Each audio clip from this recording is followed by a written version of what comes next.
Sa loob ng 25 taon, iisang bagay lang ang nagugnay sa isang nawawalang swimmer at sa isang makapangyarihang gobernador na tinitingala ng lahat. Isang lumang cassette tape, Cebu, 1998. Sa gitna ng kaguluhan ng pista ng sinulog, isang 14 na taong gulang na lalaki ang aksidenteng na i-record ang huling mga salita ng kanyang kapatid na babae. Narinig niya ang kanyang paghingi ng tulong. Narinig niya ang boses ng taong kumuha sa kanya at pagkatapos, tumakbo siya. Itinago niya ang tape. Itinago niya ang katotohanan habang ang isang pamilya ay nabubuhay sa pagdadalamhati at ang isang salarin ay umaakyat sa kapangyarihan. Ngayon, pagkatapos ng mahigit 2 dekada, natagpuan ng 2 kalansay at 2 nakakakilabot na maskara. Maligayang pagbabalik sa Loop, kwento. Ngayong gabi, sabay-sabay nating pipindutin ang play at hahayaang ang katotohanan mismong magsalita.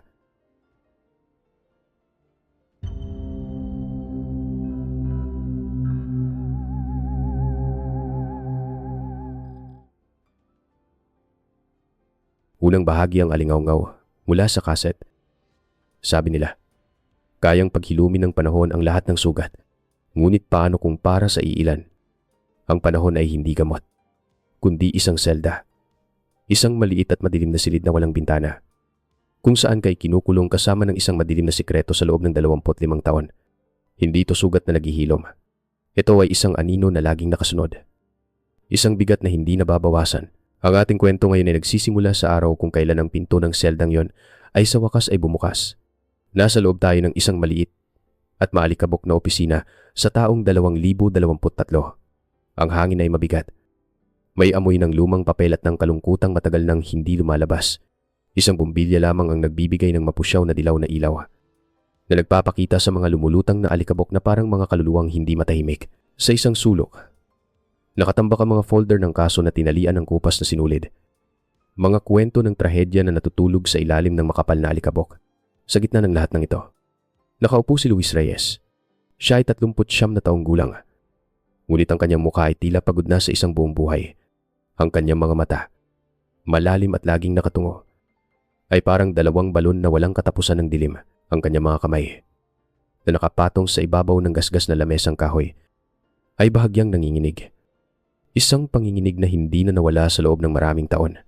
Ang kanyang likod ay bahagyang hukot. Hindi dahil sa edad, kundi dahil sa isang hindi nakikitang bigat na nakapasan sa kanyang mga balikat mula pa noong siya'y isang bata. 25 taon siyang tumakbo mula sa sandaling ito. Mula sa silid na ito. Mula sa katahimikang ito. Ngunit ang bawat pagtakbo ay pagbalik lamang sa simula. Sa kanyang harapan, nakaupo si Mateo Santos. Isang dating pulis na mahigit 70 taong gulang na puti na ang kanyang buhok. At ang kanyang mukha ay puno ng mga linya na tila isang mapa ng mga lansangan ng Cebu. Bawat guhit ay isang alaala ng isang kasong hinarap. Ng isang gabing hindi itinulog. Ang kanyang mga kamay, kulubot at may mga kalyo, ay mga kamay na nakahawak na sa bakal ng baril at sa balikat ng mga nagluluksa. Ngunit ang kanyang mga mata, sa kabila ng pagod ng panahon, ay nananatiling matalas. At ang paraan ng kanyang pagtingin kay Luis ay hindi mapanghusga. Ito ay puno ng pag-unawa. Nakikita niya hindi ang isang lalaki, kundi ang batang lalaki sa loob nito. Ang batang takot na nagtatago sa loob ng napakatagal na panahon. Ang tingin niya ay parang sa isang ama na matagal nang naghihintay sa pag-uwi ng kanyang nawawalang anak. Walang nagsasalita. Ang katahimikan sa pagitan nila ay mas mabigat pa kaysa sa alikabok sa hangin. Ang tanging maririnig ay ang mabagal at pagod na ugong ng bentilador sa kisame at ang malayong tunog ng mga busina mula sa labas. Isang paalala na ang mundo ay patuloy na umiikot. Walang pakialam sa kanilang paghinto. Dahan-dahan. Sa isang kilos na tila nangangailangan ng lahat ng kanyang lakas. Itinulak ni Luis ang isang lumang cassette tape sa gitna ng mesa. Ang tunog ng plastik na dumadaos-dos sa kahoy ay tila napakalakas sa loob ng silid. Ang lalagyan nito ay may lamat na at ang kulay ay kupas na. Sa maliit na papel na nakasulat, may mga letrang halos nabura na ng panahon. Sinulog 98. Walang tanong si Mateo. Walang pagtataka. Tiningnan lang niya ang tape. Pagkatapos ay si Luis. At pagkatapos ay tumango ng marahan. Tahimik lang itong kinuha. Kinuha niya ang isang lumang cassette player mula sa isang istante. Isang matapat na kasama na naging saksi sa kanyang buong karera. Maingat. Na parang isang sagradong bagay. Inilagay niya ang tape sa loob. Ang bawat kilos niya ay mabagal, puno ng respeto para sa katahimikang matagal ng iningatan at ngayon ay malapit ng mabasag. Huminto ang paghinga ni Luis. Ang kanyang mga nanginginig na kamay ay mahigpit na ikinuyom niya sa ilalim ng mesa. Ang kanyang mga kuko ay bumaon sa kanyang palad. Narinig ang isang matigas na click ng pindutin ni Mateo ang play. Sinundan ito ng mahinang ugong ng motor na nagsisimulang umikot. Isang tunog ng isang makinang nagising mula sa mahabang pagkakatulog. At pagkatapos, ilang segundo ng katahimikan na halos nakakabingi. Mas mabigat kaysa sa mga salitang hindi masabi. Tanging ang halos hindi marinig na lagitlit ng puting ingay mula sa luma ng tapang pumuno sa silid. Isang tunog na parang hininga mula sa kabilang buhay. Isang bulong mula sa nakaraan. At sa gitna engo, lagitlid na ayon. Isang boses ang biglang lumabas. Isang boses na bumasag sa katahimikan. Isang boses ng bata. Mahina, basag sa takot. Ngunit malinaw na parang nangyari lang kahapon. Kuya Luis, tulungan mo ko. Sinundan ito ng isang malalim na boses ng lalaki na nag-uutos ng may galit. At ang malakas at biglaang pagsara ng isang pinto. At pagkatapos, katahimikan na lamang. Isang katahimikang mas masakit kaysa sa anumang sigaw. Sa isang iglap, yumuko si Luis sa mesa. Ang kanyang noo ay dumikit sa malamig na kahoy. Ang kanyang mga balikat ay nagsimulang manginig. Una ay dahan-dahan. Pagkatapos ay malakas. Isang paghikbing walang tunog. Isang pag-iyak na walang luha. Hindi ito iyak ng kalungkutan. Ito ay ang pagguho. Ang pagguho ng isang pader na itinayo niya sa paligid ng kanyang sarili sa loob ng 25 taon. Ang bigat na matagal na niyang pasan-pasan ay sa wakas ay bumagsak. Hindi nagsalita si Mateo. Dahan-dahan niyang ipinatong ang kanyang kulubot na kamay sa nanginginig na balikat ni Luis. Hindi ito pagkaawa. Ito ay pagkilala. Isang dampi na nagsasabing, nandito ako. Nakikita ko ang sakit mo. Naiintindihan ko. Ipinikit ni Luis ang kanyang mga mata ng mariin. At sa pagpikit niyang yon, ang ingay ng kasalukuyan ay tuluyang nawala. Napalitan ng isang alingawngaw na mas malakas pa sa lawasan silid na ito. Ang naririnig ng mundo ay ang tunog ng isang ebidensya. Ngunit sa isipan ni Luis, ang naririnig niya ay ang tunog ng Enero. Taong 1978, ang dagundong ng walang katapusang mga tambol ng sinulog. At ang malinaw na imahe ng kanyang nakababatang kapatid, si Tala, na malayang nakangiti sa ilalim ng mainit na sikat ng araw sa Cebu. Ikalawang bahagi ang kapalaran sa sinulog. Enero noong taong 1978, ang buong Cebu ay isang malaking agos ng kulay, tunog, at pananampalataya. Ito ang sinulog. Sa pandinig, ang dagundong ng mga tambol ay parang tibok ng puso ng buong syudad. Isang ritmong sabay-sabay na nararamdaman mula sa sementadong daan hanggang sa kaibuturan ng dibdib. Sa bawat kanto, ang sigaw ng pitsenyor ay umaalingaw-ngaw. Isang panalangin isinisigaw sa langit na dala ng pawis at debosyon. Ang hangin ay may halong amoy ng inihaw na pagkain, ng natutunaw na kandila mula sa basilika, at ngamat-tamis na papanggaw ng mga pulaklak na inialay. Sa gitna ng masayang kaguluhan, naroroon si Luis Reyes, 14 na taong gulang, payat, at medyo alanganin sa kanyang mga kilos. Sa kanyang mga kamay, hawak niya ang isang bagong video camera. Isang mabigat at mahalagang pag-aari na regalo sa kanya noong Pasko. Para sa kanya, ang maliit na lente na ito ay isang bintana at isang pader. Isang paraan upang tingnan ang mundo nang hindi direktang nakikilahok. Isang paraan upang maging ligtas sa likod nito. Kinukunan niya ang lahat ng mga makukulay na kasuotan ng mga mananayaw. Ang mga mukha ng mga deboto. Ang usok mula sa mga nagtitinda sa kalye. Ngunit ang paborito niyang kuhanan ay ang kanyang nakababatang kapatid, si Tala. 12 taong gulang. Puno ng buhay na tila hindi nauubos. Ang kanyang balat ay kayumanggi dahil sa araw. Isang paalala ng hindi mabilang na oras na ginugol niya sa dagat. Ang kanyang buhok ay laging basa pa ng tubig alat. At ang kanyang ngiti ay kasing liwanag ng araw ng Cebu. Siya ang tinatawag nilang perlas ng Cebu. Isang batang manlalangoy na may pangarap na kasing lawak ng karagatan para sa kanilang pamilya. Siya ang pag-asa. Sa harap ng camera ni Luis, malaya siyang sumasayaw. Ginagaya ang agos ng mga tao. Ang kanyang mga braso ay parang mga alon. Kuya, kunan mo ako dito. Yung maganda sigaw niya. Ang kanyang boses ay nangingibabaw sa ingay. Ang kanilang tawanan ay pansamantalang nagbibigay ng katahimikan sa paligid. Ang kanilang biruan ay isang maliit na mundong sila lang ang nakakaalam. Habang kinukunan ni Luis ang bawat galaw ni Tala, isang anino ang biglang tumakip sa lente ng kanyang kamera. Isang lalaki ang lumapit, matangkat, nakaputing polo na tila hindi man lang pinagpapawisan sa gitna ng init. At may ngiting tila sanay na sa pagtingin ng mga tao. Isang ngiting para sa mga poster at kampanya. Siya si Miguel Aguinaldo, 20 taong gulang. Ang nag-iisang anak ng isang makapangyarihang pamilya sa politika. Ang paglapit niya ay kalmado. Ang kanyang boses ay malumanay. Nagpakilala siya bilang isang masugid na tagahanga ng talento ni Tala sa paglangoy. Ang mga salita niya ay parang musika sa pandinig ng kanilang mga magulang. Sina Mang Lito at Aling Elvie. Sila ay mga simpleng tindero sa palengke ng Carbon. Ang kanilang mga kamay ay magaspang dahil sa trabaho. At ang kanilang mga mukha ay laging may bakas ng pag-aalala. Para sa kanila, na ang bawat araw ay isang pakikipaglaban para sa kinabukasan. Ang alok ni Miguel ay isang himala. Ipinangako niya ang lahat ang pinakamahusay na pagsasanay. Mga bagong kagamitan. Ang pagkakataong makarating sa pambansang kompetisyon. Para sa kanila, si Miguel ay hindi isang estranghero. Siya ay isang biyaya mula sa langit. Si Aling Elvie ay napahawak sa kanyang dibdib. Isang tahimik na pasasalamat. Si Mang Lito naman, na bihirang ngumiti, ay nagpakita ng isang pagngiting puno ng pag-asa. Ngunit para kay Luis, mayroong mali. Isang bagay na hindi niya maipaliwanag habang nakatingin siya sa viewfinder ng kanyang kamera. Ang lente ay tila nag-aalis ng lahat ng palamuti. Ang nakikita niya ay hindi ang maginoong ngiti, kundi ang paraan ng pagtingin ni Miguel kay Tala. Hindi ito paghanga. Ito ay pagnanasa. Isang tingin na tila gustong angkinin ang liwanag ng kanyang kapatid. Habang ang lahat ay masaya, si Luis ay nakaramdam ng lamig sa kanyang tiyan. Ibinulong niya sa kanyang ina. Ang kanyang boses ay halos hindi marinig. Nay, parang ayoko sa kanya. Ang sagot ng kanyang ina ay isang mahinang tapik sa braso at isang pangaral na puno ng pagkadismaya. Huwag kang ganyan. Luis, napakaswerte na natin. Ito na ang pagkakataon ng kapatid mo. Huwag mong sirain. Isang imbitasyon ang inalok. Isang maliit na salo-salo sa yate ng mga Aguinaldo sa gabing yon. Isang sulyap sa isang mundong hindi nila kailanman inakala.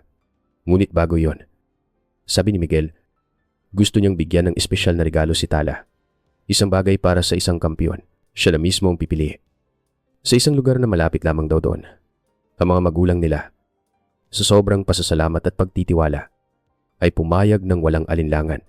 Sige, Iho, salamat talaga, sabi ni Mang Lito. Ang kanyang boses ay nanginginig sa pasasalamat. Umalis si Tala kasama ni Miguel. Ang kanyang mga hakbang ay magaan. Puno ng pananabik ng isang bata. Kumaway pa siya kay Luis. Isang masayang paalam na may kasamang kindat. Tumayo lang si Luis doon. Hawak ang kanyang kamera na ngayon ay parang napakabigat. Habang pinapanood niya ang kanyang kapatid na dahan-dahang lumayo. Palayo ng palayo, hanggang sa maging isang maliit na tuldok na lamang sa gitna ng nagkakagulong mga tao.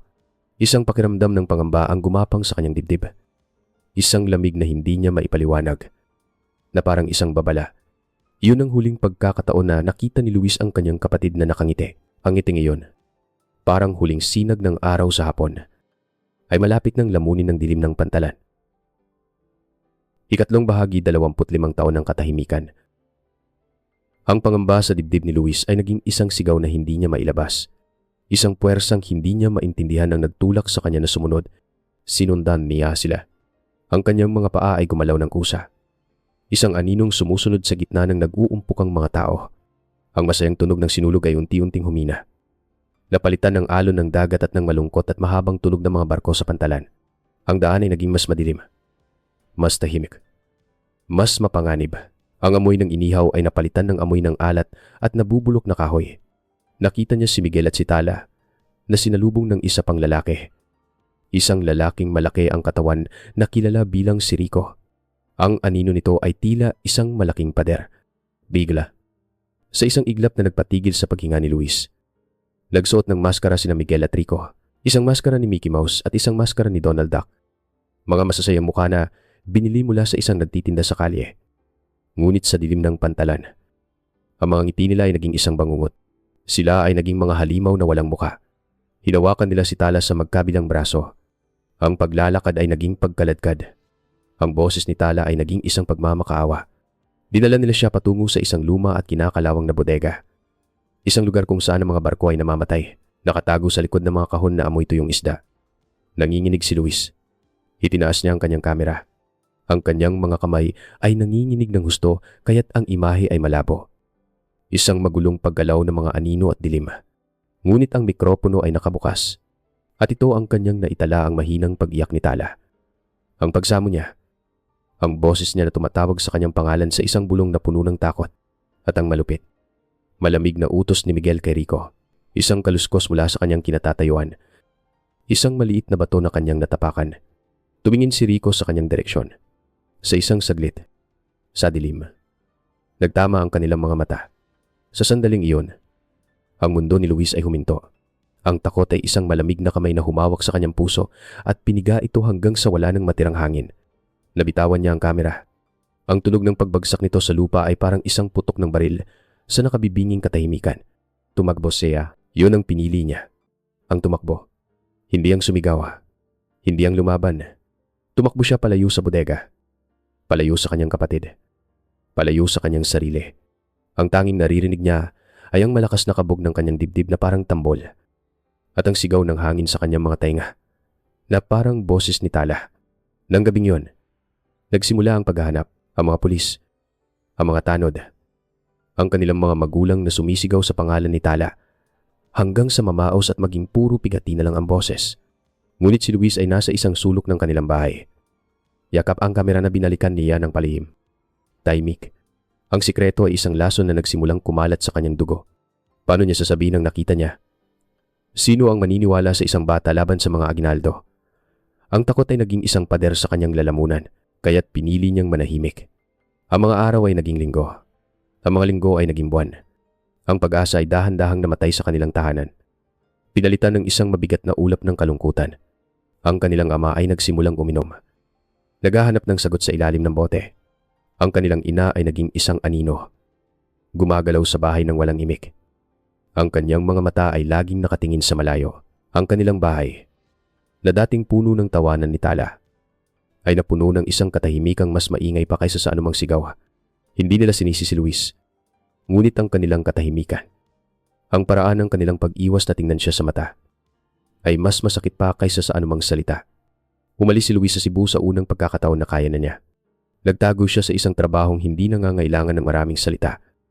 Isang buhay na malayo sa mga tao. Pinarusahan niya ang kanyang sarili sa pamamagitan ng pagtanggi sa anumang kaligayahan. Ang bawat araw sa loob ng 25 taon ay isang pag-uulit ng gabing yun ng mga maskara. Ang pagtakbo. Ang katahimikan. Ang kanyang katahimikan ay naging kanyang kulungan. Pinili ni Luis ang manahimik. Ngunit ang katahimikan ay hindi nagligtas sa kanya. Ito ay naging kanyang bilangguan. Naranasan mo na ba sa iyong buhay na magtago ng isang sikretong napakabigat na ito na ang humubog sa iyong buong pagkatao? Ibahagi ang iyong mga saloobin sa seksyon ng komento sa ibaba. Nais naming marinig ang iyong kwento. Ika-4 na bahagi ang alingawngaw mula sa ilalim ng lupa. Balik sa kasalukuyan, taong 2023. Ang ugong ng mga makinarya sa pantalan ng Cebu ay isang pangkaraniwang tunog. Isang musika ng pag-unlad, ngunit isang Martes ng hapon. Ang ugong na yun ay biglang huminto. Isang malaking bako. Habang hinuhukay ang pundasyon ng isang lumang bodega na gigibain para sa isang bagong proyekto, ay tumama sa isang bagay na matigas. Hindi ito bato. Si Mang Tonyo, isang operator na may karanasan na ng ilang dekada. Ang nakaramdam nito, isang kakaibang tunog. Isang tok na parang may laman sa loob. Isang kakaibang pakiramdam na umakyat mula sa bakal na braso ng makina hanggang sa kanyang mga kamay. Ipinahinto niya ang lahat. Nagsimula silang maghukay gamit ang kanilang mga kamay at mga pala. Ang kanilang mga mukha ay puno ng pag-usisa at kaba. At doon, sa ilalim ng makapal na sementadong sahig, natagpuan nila ito. Isang hukay na hindi dapat naroroon. Isang lihim na libingan. Dumating ang mga pulis. Ang dilaw na police line ay agad na inilatag. Isang maliwanag na babala laban sa isang madilim na katotohanan. Inilarawan ng mga balita ang eksena ng may halong pangingilabot at pananabik. Ang maingat na paghukay ng mga forensic expert na nakasuot ng puti at ang kanilang natagpuan. 2 kalansay, magkatabi, na parang huling yakap sa gitna ng lupa. Ang isa ay mas maliit. Ang mga buto ay marupok. Ang kalansay ng isang bata sa tabi nito. Ang mga piraso ng isang kulay rosas na bestida. na halos natunaw na sa lupa. Isang maliit na bakas ng isang buhay na maagang natapos. Ang isa pang kalansay ay mas malaki. Ang kalansay ng isang lalaki. At malapit sa kanila, 2 maskara. Isang Mickey Mouse at isang Donald Duck. Ang kanilang mga pintura ay kupas na at may mga lamat. Ang kanilang mga peking ngiti ay tila isang malagim na biro sa harap ng kamatayan. Ang balita ay sumabog na parang bomba. Ang mga larawan ay kumalat sa internet, sa telebisyon, sa mga pahayagan. Ang misteryo ng 25 taon ay biglang nabuhay muli. Misteryong 25 taon. Malulutas na ba, sabi ng isang headline? 2 kalansay at mga maskara ng Disney, sino ang mga biktima? Tanong ng isa pa. Ang isang nakalimutang trahedya ay naging isang pambansang usapan sa isang tahimik na bayan sa Luzon. Si Mateo Santos ay nagbabasa ng balita sa kanyang tablet habang nagkakape nang makita niya ang larawan ng 2 maskara. Ang kanyang tasa ng kape ay halos mabitawan. Ang kanyang puso, na matagal nang payapa sa pagreretiro, ay biglang kumabog ng malakas na parang tambol ng sinulog. Tumayo siya. Ang kanyang mga buto ay tumunog. Pumasok sa kanyang lumang opisina at binuksan ng isang nakakandadong aparador na puno ng mga alaala. Sa loob, naroon ang isang manipis na folder. Kulay kape na dahil sa katagalan. Ang nakasulat Tala Reyes, nawawala sa Maynila. Sa isang madilim na silid-aklatan ng mga lumang pelikula. Si Luis ay tahimik na nagtatrabaho. Ipinakita sa kanya ng isang batang katrabaho ang balita sa kanyang telepono. Kuya, Luis, tingnan mo to. Grabe. Tinitigan ni Luis ang larawan ng kulay rosas na bestida. Ang mundo sa paligid niya ay biglang nawalan ng tunog. Ang mga boses ng kanyang mga kasama ay naging isang malayong ugong. Tumakbo siya palabas sa isang iskinita sa likod ng gusali. At sumuka, isang marahas na reaksyon ng katawan sa isang trauma na matagal na niyang ibinaon at pinipilit kalimutan. Nang gabing yon, hindi siya natulog. Umuwi siya sa kanyang maliit na apartment at sa unang pagkakataon sa loob ng maraming taon, binuksan ng isang bakal na kahon na nakatago sa ilalim ng kanyang kama. Sa loob, naroroon ang kaset. Kinuha niya ito. Hinawakan niya ito. Ang bigat nito sa kanyang palad ay parang bigat ng buong mundo. At sa unang pagkakataon sa loob ng 25 taon, hindi na takot ang kanyang naramdaman, kundi isang bagay na iba. Isang bagay na parang determinasyon. Nag-book siya ng one-way ticket pabalik sa Cebu. Habang nakaupo siya sa eroplano, nakatingin sa mga ulap sa ibaba. Ang lungsod ng Cebu ay dahan-dahang lumitaw. Ang mga ilaw nito ay kumikinang na parang mga bituin. Bumabalik siya sa lugar na kanyang tinakasan. Ngunit sa pagkakataong ito, hindi siya bumabalik bilang isang duwag. Bumabalik siya bilang isang saksi. Isang nakatakdang pagtatagpo ang naghihintay pagkatapos ng 25 taon. Ikalimang bahagi ang nakatakdang pagkikita. Ang kapihan ay hindi lamang isang lugar para sa kape. Ito ay isang tagpuan kung saan ang mga anino ng nakaraan ay nagtatagpo sa liwanag ng kasalukuyan. Para kay Luis Reyes, ang bawat sulok ng maliit na espasyong ito ay nagpapabalik sa alaala ng isang hindi pa natatapos na kwento. Amoy ng pinaghalong lumang kahoy, maalikabok na libro, at ang matapang na aroma ng bagong timplang kape ang bumabalot sa kanya, isang pang-amoy na kasabay ng kanyang paglalakbay sa nakalipas na 25 taon. Ang bentilador sa kisame ay umiikot ng may kahirapan. Parang sarili niyang paghinga. Bawat pihit nito ay nagpapabalik sa kanya sa gabing yon. Dito, sa isang mesa na malapit sa bintana kung saan ang liwanag ay hindi gaanong nakakabulag, nakaupo si Luis. Ang kanyang mga kamay ay nakapatong sa ibabaw ng mesang gawa sa kahoy. Ang mga buko ng kanyang mga daliri ay bahagyang nanginginig. Isang panginginig na hindi na nawala mula pa noong araw na nawala si Tala. Tila ba ang bawat hibla ng kanyang pagkatao ay may nakakabit na sensor na tumutugon sa bawat pag-alpas ng alaala. Ang kanyang mga mata, na dati punong energy, sigla, ay ngayon ay mailap. Palaging nakatingin sa kawalan o sa ibabaw ng mesa na parang doon nakasulat ang solusyon sa lahat ng kanyang tanong. Ang kanyang balikat ay bahagyang nakayuko na parabang ang bigat ng taon. Enge pagkakasala at ng mga lihim ay hindi na kayang buhatin ng kanyang katawan lamang. Hindi siya isang taong nakikipag-usap ng madalas. Ang kanyang katahimikan ang nagsasalita. Isang katahimikan na puno ng mga sinasabi ng puso na hindi mailabas ng bibig. Maya-maya, ang pinto ng kapihan ay bumukas at pumasok si Mateo Santos.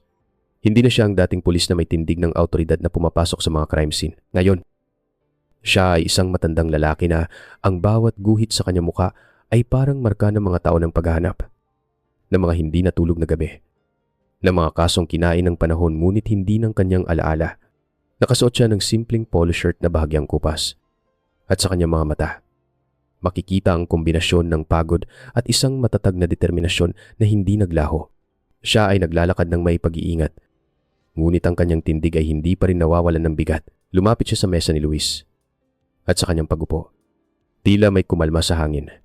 Hindi siya nagmadali. Pinagmasdan niya muna si Luis. Isang pagtitig na puno ng pag-unawa, ng simpatiya na hindi kailangan ng mga salita. Ang pagitan nila ay napuno ng mga tunog ng kapihan, ang ugong ng bentilador, ang kalansing ng mga tasa, ang malayong ingay ng trapiko sa labas, pero para sa kanila, ang tunog na nangingibabaw ay ang katahimikan. Isang malaking katahimikan na nababalot ng napakaraming hindi nasabing salita. Ito ay isang katahimikang may sariling boses, nagsasalaysay ng kanilang pinagsasaluhang paghihintay at pagdurusa. Si Mateo ang unang bumasag sa katahimikang ito. Ang kanyang boses ay mahinahon, ngunit may bigat na katumbas ng 25 taon ng paghihintay, ng isang profesional na tao na nakakaalam ng kahalagahan ng bawat detalye. Salamat at dumating ka, Luis, sabi niya. Nakatingin ng diretso sa mga mata ng lalaki, na parabang sinusuri niya ang bawat piraso ng kanyang pagkatao na nagbago na sa paglipas ng panahon. Akala ko, hindi na darating ang araw na ito. Ang mga salitang ito ay hindi lamang pagbati. Ito ay pagkilala sa tapang ni Luis na harapin ang nakaraan. Isang bagay na matagal nang iniisip ni Mateo na mangyayari. Hindi agad na nakasagot si Luis. Tumingin siya sa kanyang mga kamay na nakapatong sa mesa, na parabang doon niya hinahanap ang mga salitang matagal nang nawala sa kanya. Mga salitang pilit niyang inililista sa kanyang isipan ngunit hindi niya mailabas. Nang sa wakas ay magsalita siya. Ang kanyang boses ay garalgal, parang isang makinang matagal nang hindi nagamit. Nahihirapan sa bawat tunog na lumalabas. Hindi ito isang malinaw na salaysay ng isang saksi na naglalahad ng mga pangyayari. Ito ay isang pag-amin ng isang taong nagdadala ng matinding bigat sa kanyang kalooban. Isang pangungumpisal ng kanyang kahinaan. Nandoon po ako, halos pabulong niyang sabi. Ang kanyang boses ay lumiliit habang nagpapatuloy ang kanyang salaysay sa likod ng mga kahon. Ang amoy ng tuyong isda. Ang dilim. Ang kawalan ng pag-asa. Uminto siya. Nilulunok ang buhol sa kanyang lalamunan na parang isang malaking bato. Nakita ko sila. Ang mga maskara. Ang mga nakatatakot na mukha na parabang galing sa panaginip. Narinig ko si Tala. Ang kanyang boses na humihingi ng tulong. Tinatawag niya ako. Kuya Luis. Ulit-ulit niyang sabi. Ang kanyang paghinga ay nagiging mabigat. Pero natakot po ako. Sobrang takot. Ang takot na hindi ko pa naramdaman noon. Isang bata lang ako noon. At ang ginawa ko lang, ang tanging nagawa ko lang noon, ay tumakbo. Ibinaon ni Luis ang kanyang mukha sa kanyang mga palad, na parabang gusto niyang takpan ng sarili mula sa mga alaala. Ang kanyang mga balikat ay nagsimulang mayanig. Isang pag-iyak na walang tunog. Isang sakit na kinimkim niya ng mag-isa sa loob ng napakaraming taon. Isang sakit na hindi niya maibahagi kanino man. Hindi siya inantala ni Mateo. Hindi siya kumuha ng kwaderno o ballpen. Ang tanging ginawa niya ay umupo doon. Isang bato ng suporta. Isang saksi sa kanyang pagpapalaya. Hinayaan niya si Luis na ilabas ang lahat ng bigat na yon. Ang lahat ng luha na pilit niyang pinigilan. Nang tumahan si Luis at dahan-dahang itinaas ang kanyang ulo. Ang kanyang mukha ay basa ng luha, ngunit may bakas ng bagong determinasyon. Nagsalita si Mateo. Ang kanyang mga salita ay simple. Ngunit para kay Luis, ito ay isang absolusyon. Isang pagpapatibay na hindi siya nag-iisa sa kanyang pagdurusa. Kapag may mabangis na hayop na sumalakay, karapatan ng isang bata na matakot at tumakbo. Luis, mahinahon niyang sabi. Ang kanyang mga mata ay puno ng pag-unawa. Hindi mo yun kasalanan. Kailanman. Sa unang pagkakataon sa loob ng 25 taon, naramdaman ni Luis na may bahagyang gumaan sa kanyang dibdib. Isang maliit na bitak sa pader ng pagkakasala na kanyang itinayo sa paligid ng kanyang sarili. Isang pader na nagkulong sa kanyang sariling pagdurusa. Pagkatapos ay may idinagdag si Mateo. Isang tanong na nagpabago sa lahat ng kanyang inaasahan. Isang tanong na magbubukas ng bagong kabanata. Nakita mo ba ang dalawang lalaking nakamaskara? Luis, tumango si Luis. Ang kanyang mga mata ay nanlalaki dahil sa pagkamulat sa bagong impormasyon. Dalawang kalansay ang nakita namin. Luis, pagpapatuloy ni Mateo. At sa pagkakataong ito, may kakaibang diin sa kanyang boses. Isang propesyonal na pagtatasa na nakabase sa mga katotohanan. Ang isa ay kay Tala. At naniniwala ako na ang isa pa ay sa isa sa dalawang lalaking yon. Natigilan si Luis. Ang impormasyong yon ay isang piraso ng palaisipan na hindi niya inaasahan. Ang krimen ay mas komplikado pala kaysa sa kanyang inakala. Ang takot na naramdaman niya sa gabing yon, marahil hindi lang siya ang nakaramdam nun.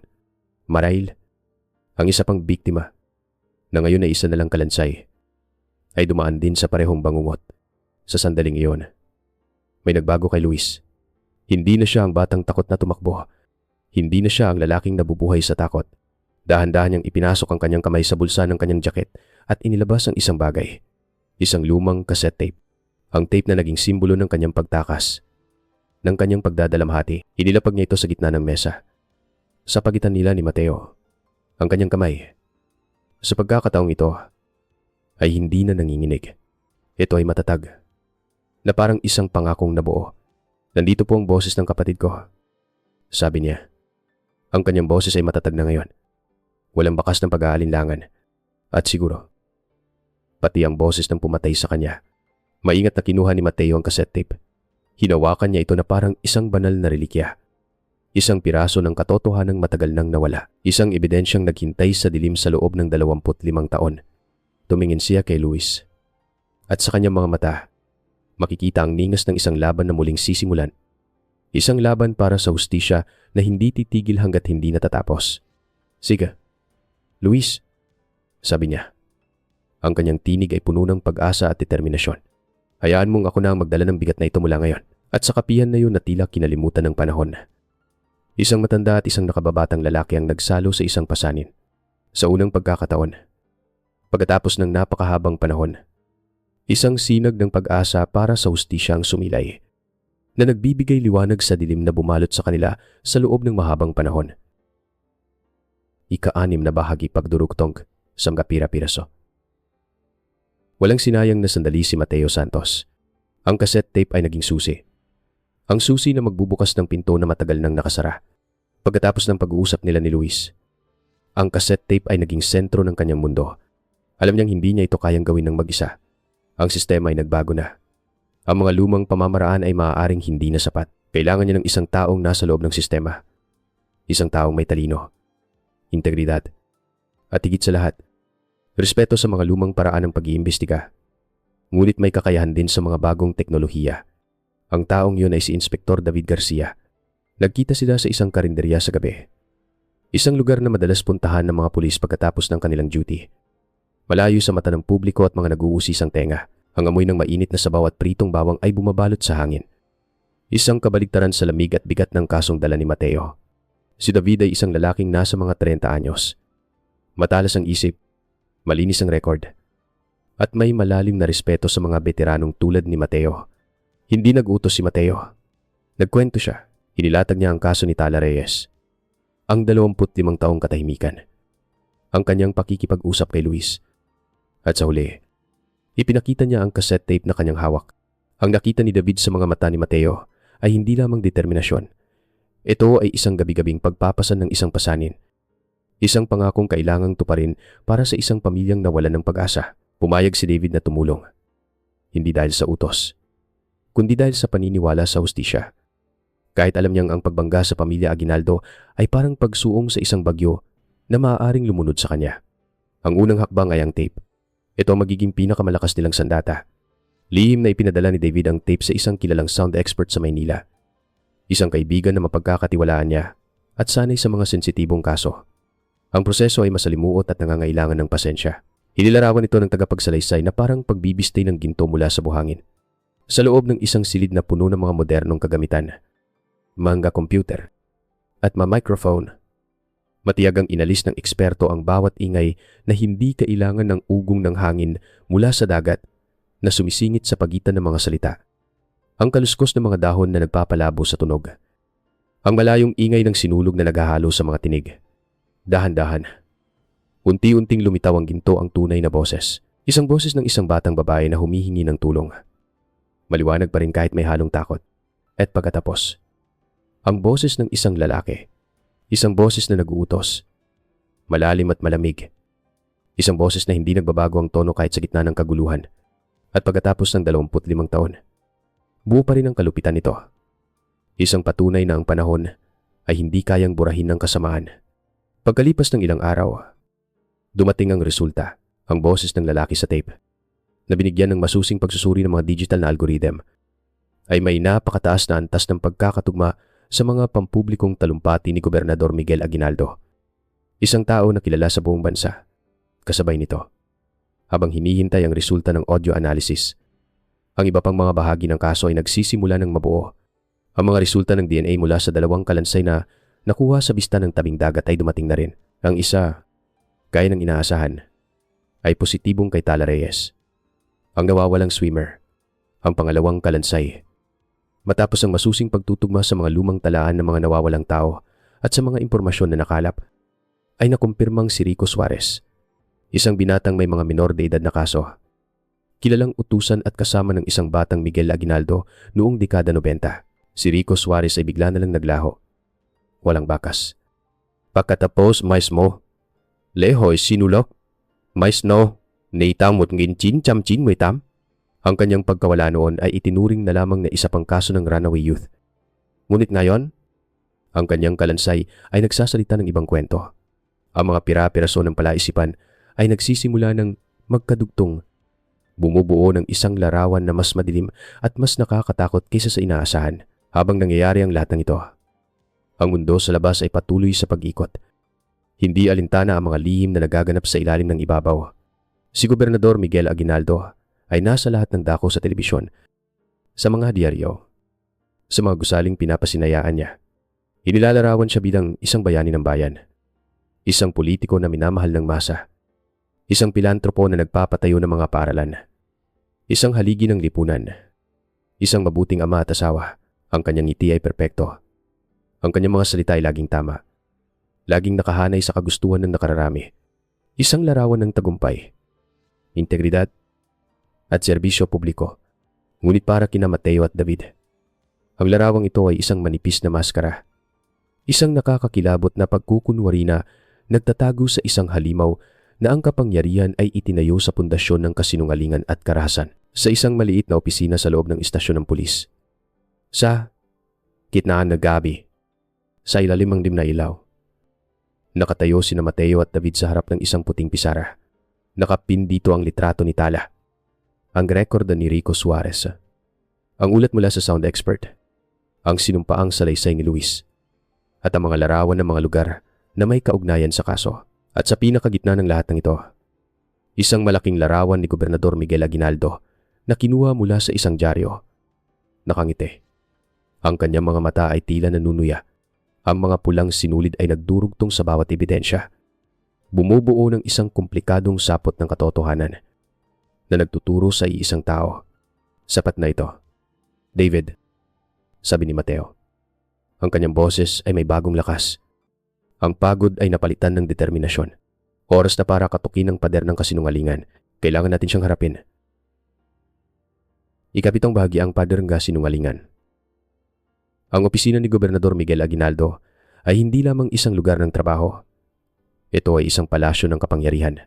Matatagpuan ito sa pinakamataas na palapag ng Kapitolyo, kung saan ang bawat bintana ay nagbibigay ng isang malawak na tanawin ng buong syudad ng Cebu, na parang ang syudad ay isang laruan lamang sa kanyang paanan.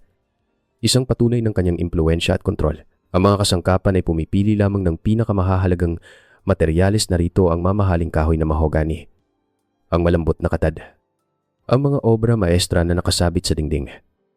Hindi lamang bilang dekorasyon kundi bilang simbolo ng kanyang tagumpay at koneksyon sa mataas na lipunan. Sa isang gilid ng silid, nakahilera ang mga litrato niya kasama ang mga kilalang tao, mga presidente, mga general, mga lider ng iba't ibang industriya. Ang bawat litrato ay isang patunay ng kanyang kapangyarihan at impluensya. Ang buong silid ay idinisenyo upang magbigay ng impresyon ng hindi mapapasubali ang kapangyarihan, upang iparamdam sa sinumang bibisita na sila ay maliit at hindi gaanong mahalaga kumpara sa kanyang estado. Sinalubong sila ni Miguel Aguinaldo nang may isang ngiting nakasanayan na ng mga kamera. Isang ngiting pinalalabas sa mga publikong okasyon at mga kampanya. Ang ngiting ito ay malapad at tila mainit. Ngunit hindi ito umaabot sa kanyang mga mata na nananatiling malamig at mapagmasid. Inalok niya silang kape. Kinumusta ang kalusugan ni Mateo at nagkunwaring interesado sa isang lumang kaso bilang isang taong nasa labas lamang ng kwento. Isang tagamasid lamang sa nakaraan. Siya ay isang maestro ng pagkukunwari. Isang soro na sanay na sa paglalaro ng laro ng kapangyarihan at pagkontrol sa mga tao. Ang kanyang boses ay malambing at may awtoridad. Bawat salita ay maingat na pinipili upang magbigay ng impresyon ng kabutihan at pag-unawa. Thật là một vinh dự khi được ông đến thăm. Thưa ông Santos, sabi ni Miguel. Ang kanyang boses ay puno ng huwad na paggalang. Bawat salita ay tila pinag-aralan. Ano ang maipaglilingkod ko sa isang alamat ng ating kapulisan? Hindi nagpadala si Mateo sa laro. Hindi niya direktang sinagot ang tanong. Alam niyang ang direktang pag-atake ay hindi gagana sa isang taong tulad ni Miguel. Sa halip, nagsimula siyang magkwento tungkol sa nakaraan. Tungkol sa lễ hội Sinulog ng taong 1998. Binalikan niya ang sigla ng pista. Ang mga kulay na sumasayaw sa kalye. Ang mga tunog na nagbibigay buhay sa lungsod at sa gitna ng kanyang pagkukwento. Habang pinaparamdam niya ang nostalgic atmosphere, walang pasabing binanggit niya ang isang pangalan. Isang pangalang sana ay nakalimutan na ni Miguel. Naalala ko pa noon. May isang bata-bata ka. Hindi ba? Isang nagngangalang Rico Suarez. Tila madalas mo siyang kasama noon. Sa mga panahon ng pista. Si David. Natahimik lang na nagmamasid. Na ang kanyang mga mata ay hindi tumitigil sa pagkilatis sa bawat kilos ni Miguel.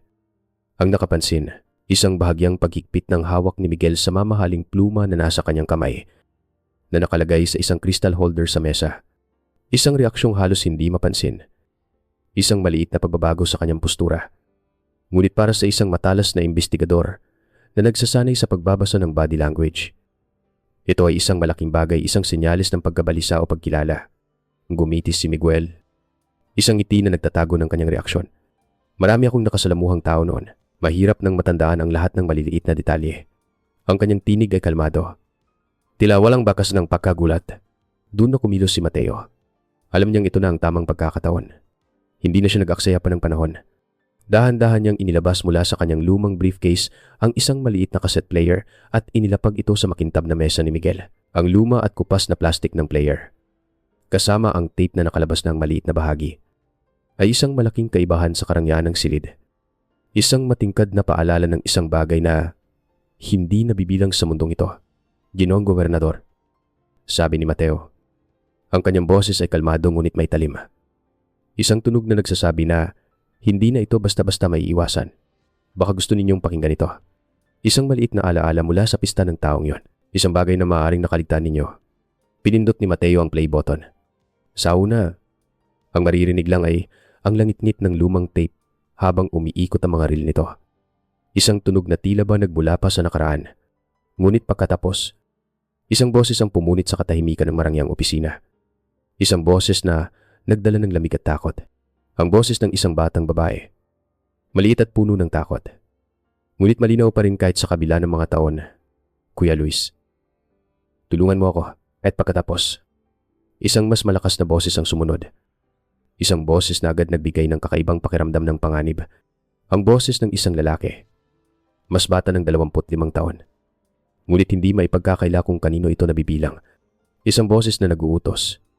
Malupit at walang awa.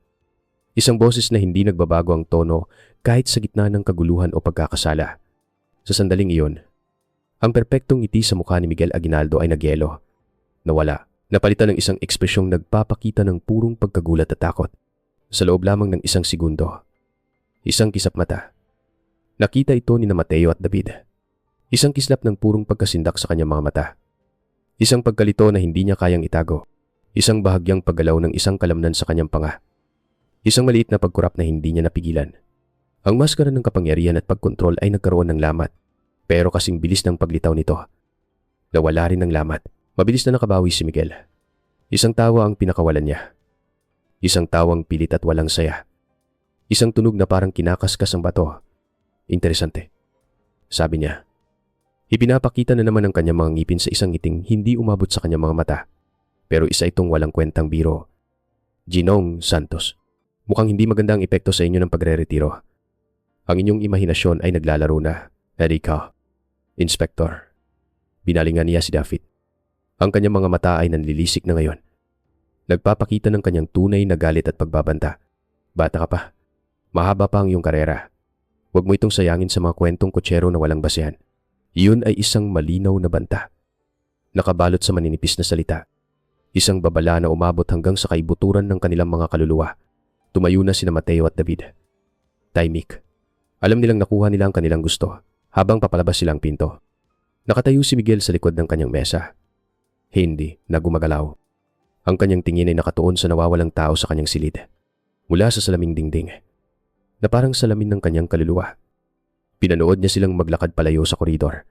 Ang ngiti ay tuluyan nang nawala sa kanyang muka. Ang natira na lang ay ang malamig na mukha ng isang taong alam niyang ang pader ng kasinungalingan na kanyang itinayo ay nagsisimula ng gumuho. Isang lamat ang lumitaw.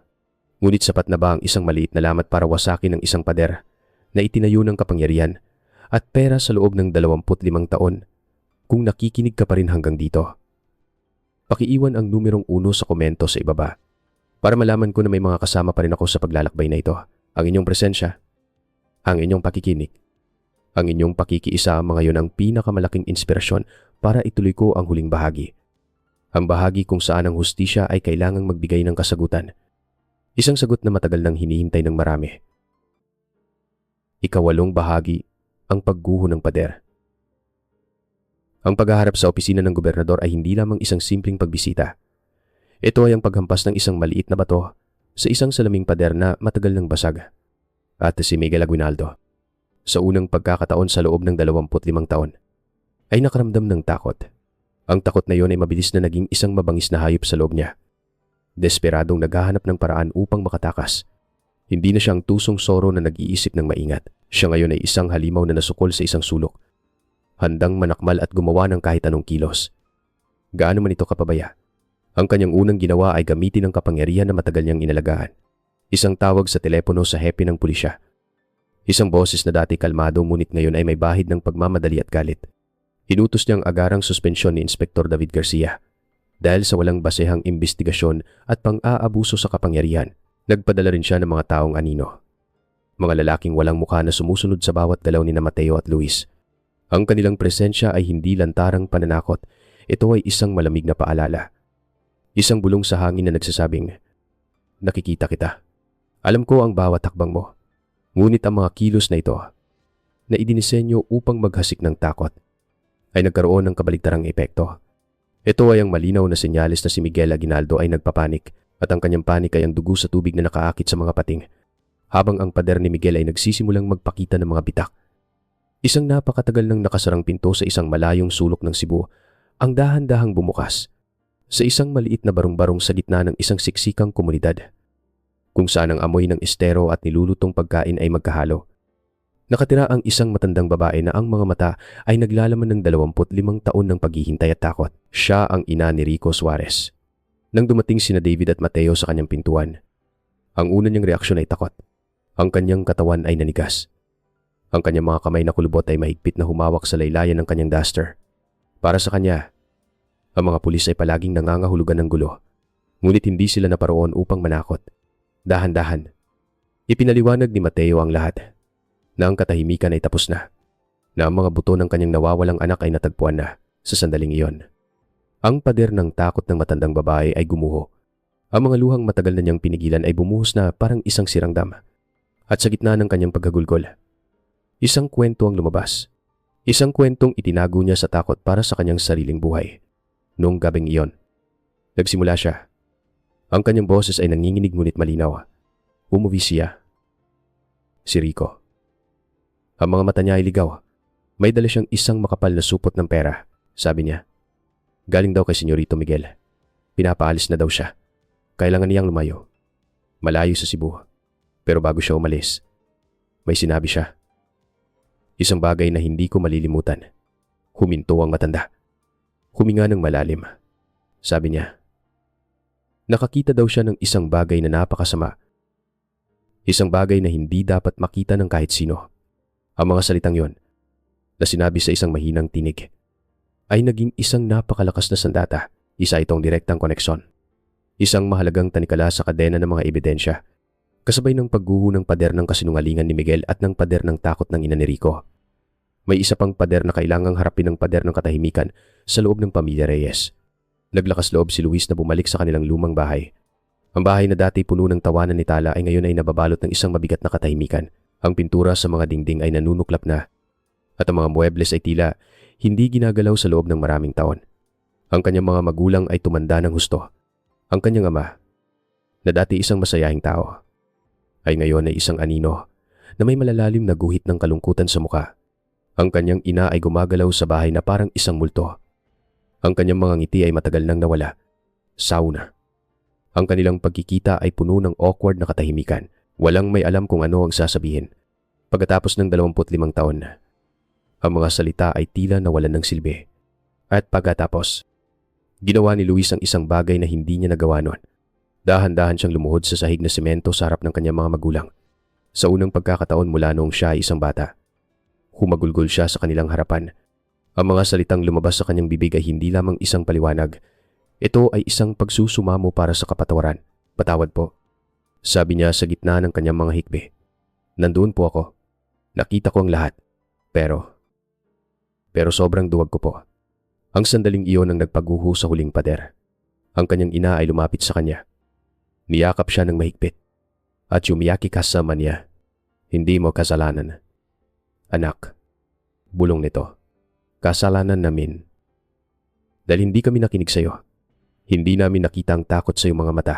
Ang kanyang ama, isang lalaking bihirang magpakita ng emosyon, ay lumapit din at ipinatong ang isang mabigat ngunit magiliw na kamay sa kanyang balikat. Sa isang simpleng kilos na yon, ang lahat ng pader sa pagitan nila ang pader ng sama ng loob, ng hindi pagkakaunawaan, ng tahimik na paninisi ay tuluyang gumuho. Ang pamilya Reyes, na winasak ng isang trahedya, ay nagsisimula ng muling mabuo. Ang kanilang pinagsamang sakit ay naging kanilang pinagsamang lakas dahil sa testimonya ng ina ni Rico, sa tape, at sa salaysay ni Luis. Wala nang duda ang piskal. Isang arrest warrant ang nilagdaan para sa pagdakip kay Gobernador Miguel Aguinaldo. Ang balita ay kumalat na parang apoy. Ngunit ang operasyon ay isinagawa ng mabilis at tahimik. Ang bahaging ito ay nagtatapos sa isang eksena na puno ng simbolismo. Isang hapon sa Cebu, habang ang kalangitan ay nagiging kulay abo at ang mga unang patak ng ulan ay nagsisimulang bumagsak. Isang convoy ng mga sasakyan ng pulis ang tahimik na gumagalaw sa mga kalye. Ang kanilang mga ilaw na kumikislap ay walang tunog. Ngunit ang kanilang presensya ay malakas at hindi mapipigilan. Sila ay patungo sa mansyon ng gobernador. Ang ulan ng hapong yon ay tila may layunin. Isang ulan na naisugasan ng 25 taon ng kasalanan at kasinungalingan. Ang pader ng panlilinlang ay babagsak na at ang tinig ng hustisya na matagal nang natahimik ay malapit nang marinig. Ikasiyam na bahagi ang pagsasalita ng hustisya. Ang korte ay isang teatro ng katotohanan. Bawat upuan sa loob ng silid hukuman ay okupado. Ang hangin ay mabigat sa pinaghalong amoy ng lumang kahoy, pabango, at ang hindi maipaliwanag na tensyon na dala ng isang kasong sinubaybayan ng buong bansa. Sa labas, ang mga reporter at cameramen ay nagsisiksikan na parang mga langgam. Bawat isa ay nag-uunahan upang makuha ang pinakamagandang anggulo. Pakpasok ni Miguel Aguinaldo. Suot ang isang mamahaling suit at napapaligiran ng isang batalyon ng mga abogado. Sinubukan niyang magpakita ng isang imahe ng kumpiyansa. Ngunit ang isang matalas na mata ay makikita ang bahagyang panginginig sa kanyang mga kamay habang inaayos niya ang kanyang kurbata. Ang paraan ng mabilis na paggalaw ng kanyang mga mata sa paligid ng silid. Ang soro ay tuluyan ng nakulong. Nagsimula ang paglilitis. At ang mga abogado ni Miguel ay agad na nagpakitang gilas. Sila ay mga bihasang manlalaro sa larong ito. Mga dalubhasa sa pagtatanim ng duda. Ang kanilang estratehiya ay malupit at walang awa-wasakin ng kredibilidad ng bawat testigo. Si Luis Reyes, ayon sa kanila, ay isang biktima ng false memory syndrome. Isang taong ang isip ay lumikha ng mga alaala dahil sa matinding trauma ng pagkabata. Ang ina ni Rico Suarez ay pininta nila bilang isang desperadong matandang babae na naghahangad lamang ng pera. Isang oportunistang nagsasamantala sa isang sikat na kaso. At ang cassette tape, isa lamang daw itong kahina-hinalang pagkakataon. Isang audio recording na maaaring manipulahin. Isang bagay na walang tiyak na pinagmulan sa bawat tanong, sa bawat argumento. Sinusubukan nilang gawing abo ang mga haligi ng kaso ng prosekusyon. Ang kanilang mga salita ay malamig, matalas, at idinisenyo upang lituhin ng hurado. Para sa isang sandali, tila ang kanilang taktika ay gumagana. Ang duda ay nagsimulang gumapang sa loob ng korte. Ngunit may isang ebidensya na hindi kayang pasinungalingan ng kahit anong matalinong argumento. Isang boses mula sa nakaraan. Hiniling ng taga-usig na iparinig sa korte ang cassette tape. Isang malalim na katahimikan ang bumalot sa buong silid hukuman. Ang lahat ng pagbulong ay tumigil. Ang lahat ng mata ay napako sa isang luma at maliit na cassette player na inilagay sa harap ng hurado. Isang tekniko ang maingat na pinindot ang play button. Ang unang tunog ay ang langit-ngit ng lumang tape. Isang tunog na tila naglakbay sa loob ng 25 taon. At pagkatapos, isang boses ang pumuno sa silid. Isang boses ng isang batang babae. Malinaw ngunit puno ng takot. Kuya Luis, tulungan mo ko. Ang mga salitang yon, na puno ng kawalan ng pag-asa, ay tumagos sa puso ng lahat ng naroroon. Isang babae sa gallery ang hindi napigilang humikbi. Ilang miyembro ng hurado ang napayuko. Hindi makatingin. Ang mga magulang ni Tala, na nakaupo sa harap, ay mahigpit na magkahawak kamay. Ang kanilang mga mukha ay basang-basa ng luha. At pagkatapos, ang boses ni Miguel Aguinaldo noong siya ay bata pa. Malupit at naguutos, ang dalawang boses na iyon, na magkasunod na narinig, ay nagsalaysay ng isang buong kwento ng krimen na mas malakas pa kaysa sa kahit anong testimonya. Pagkatapos, tinawag si Luis Reyes sa witness stand. Sa kanyang paglakad, wala na ang dating panginginig. Ang kanyang mga hakbang ay matatag. Ang kanyang mga mata ay hindi na mailap. Umupos siya at sa halip na tumingin sa abogado, tumingin siya ng diretso kay Miguel Aguinaldo. Isinalaysay niya ang lahat. Mula sa pagdating ni Miguel sa sinulog, hanggang sa mga huling sandali na nakita niya si Tala. Ang kanyang boses ay kalmado. Ang kanyang mga salita ay simple at tapat. Walang halong drama. Walang pag-iimbot. Isang kwento lamang ng isang kapatid. Sinubukan siyang guluhin ng abogado ni Miguel, Ginoong Reyes. Tanong nito ng may pang-uuyam. Sinasabi ninyo na nakita ninyo ang lahat ng ito. Pero ano ang ginawa ninyo? Tumakbo kayo. Hindi ba iniwan ninyo ang inyong kapatid? Huminto si Luis. Tumingin siya sa hurado. Pagkatapos ay sa abogado. At sa huli, muli kay Miguel. Ang kanyang sagot ay hindi isang depensa. Ito ay isang deklarasyon. Opo, sabi niya ng may dignidad. 25 taon na ang nakalipas. Ako ay isang 14 na taong gulang na duwag na bata na tumakbo palayo. Pero ngayon, ako ay isang 39 na taong gulang na lalaki. At hindi na ako tumatakbo. Nandito ako para magsalita para sa kapatid ko. Ang mga salitang yon ay tumama sa korte na parang isang malakas na kulog. Winasak nito ang lahat ng natitirang duda. Inalis nito ang lahat ng simpatya para kay Miguel Aguinaldo. Sa sandaling iyon, hindi na siya isang gobernador. Siya ay isang halimaw na nakaupo sa upuan ng akusado. Pagkatapos ng maraming araw ng paglilitis, ibinigay ng hurado ang kanilang desisyon. Ang bawat salita ng foreman ay tumatak sa bawat sulok ng silid. Sa kaso ng pagkidnap, napatunayang nagkasala. Sa kaso ng pagpatay, napatunayang nagkasala. Isang malakas na ingay ang pumuno sa korte. Ngunit sa gitna ng lahat, isang tunog ang narinig ng malinaw. Ang pagpukpok ng martilyo ng hukom. Isang tunog na nagpapatibay sa hatol 2 habambuhay na pagkabilanggo. Walang parole. Habang dinadala si Miguel Aguinaldo palabas ng korte, ang kanyang mukha ay puno ng galit at hindi paniniwala. Tumingin siya kay Luis. Isang tingin na puno ng pagbabanta at poot. Ngunit si Luis ay tumingin lamang pabalik. Ang kanyang mukha ay kalmado. Ang martilyo ng hukom ay hindi lamang nagtapos sa isang paglilitis. Tinapos nito ang 25 taon ng kadiliman, ang hustisya. Sa wakas, ay nagsalita. At ngayon, oras na para ang mga kaluluwa ay makahanap ng kapayapaan. Ika-10 bahagi ang tahimik na dagat. Lumipas ang ilang buwan. Ang ingay ng paglilitis ay unti-unting humina. Napalitan ng normal na ritmo ng buhay sa Cebu. Ngunit para sa pamilya Reyes, ang bagong normalidad ay may kasamang isang uri ng kapayapaan na matagal na nilang hindi naramdaman.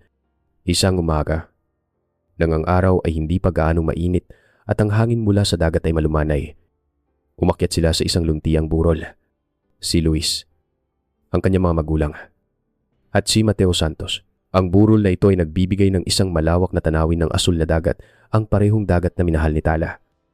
Ang dagat na naging saksi sa kanyang mga pangarap.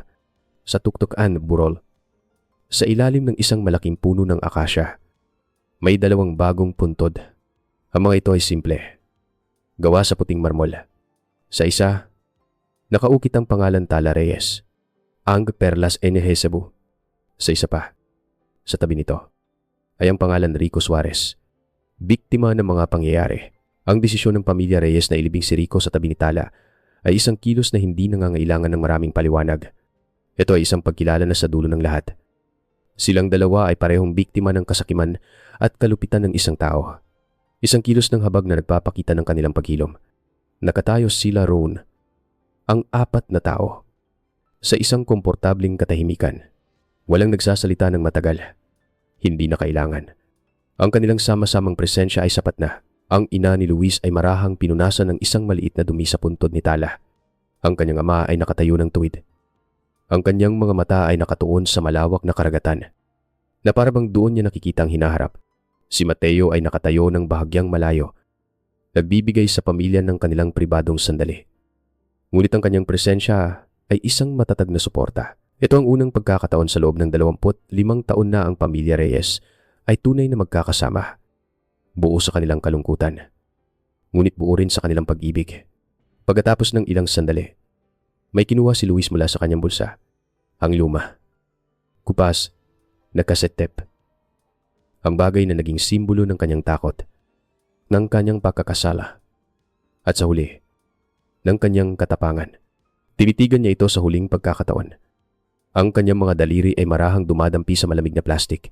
Pagkatapos, yumuko siya at maingat na inilagay ito sa damuhan. Sa tabi mismo puntot ni Tala. Ang kilos na iyon ay isang huling pamamaalam. Hindi na ito isang ebidensya na kailangang itago. Hindi na ito isang bigat na kailangang pasanin. Isa na lamang itong alaala. Isang bagay na ibinabalik niya sa taong nagmamay-ari nito. Sa pag-iwan niya sa tape, tila may isang hindi nakikitang kadena ang naputol mula sa kanyang puso. Lumapit si Mateo at ipinatong ang kanyang kamay sa balikat ni Luis. Maaaring ipagmalaki ng kapatid mo ang kanyang kuya. Luis, sabi niya sa isang mahinang boses. Tumingin si Luis sa dagat. Ang malawak na asul na kalawakan ay hindi na nagpapaalala sa kanya ng takot o ng bodega sa pier. Ngayon, ito ay isang simbolo ng kapayapaan, ng kawalang hanggan. Nadama niya na si Tala ay tunay nang bumalik sa dagat, sa lugar kung saan siya kabilang. Lumalangoy ng malaya sa walang katapusang abot tanaw. Isang ngiti ang sumilay sa kanyang mga labi. Isang tunay na ngiti pagkatapos ng napakahabang panahon. Ang kwento nina Tala at Luis ay nagpapaalala sa atin na ang katotohanan ay maaaring ibaon. Ngunit ang alaala at pag-ibig ay hindi kailanman mamamatay. Ipinapaalala nito sa atin na ang katapangan ay hindi ang kawalan ng takot, kundi ang pagkilos sa kabila ng takot. At kung minsan, ang pinakadakilang hustisya ay hindi matatagpuan sa hatol ng korte, kundi sa kapayapaan ng kalooban ng mga naiwan, tulad ng dagat sa kanilang harapan. Pagkatapos ng bawat bagyo, palaging darating ang mga araw ng katahimikan at payapang alon. And ang kwento ni Tala at Luis ay isang malinaw na paalala na ang katotohanan, gaano man katagal ibaon, ay laging hahanap ng paraan upang lumabas. Tinuturuan din tayo nito na ang tunay na katapangan ay hindi ang kawalan ng takot, kundi ang pagharap dito kahit pa lumipas ang 25 taon.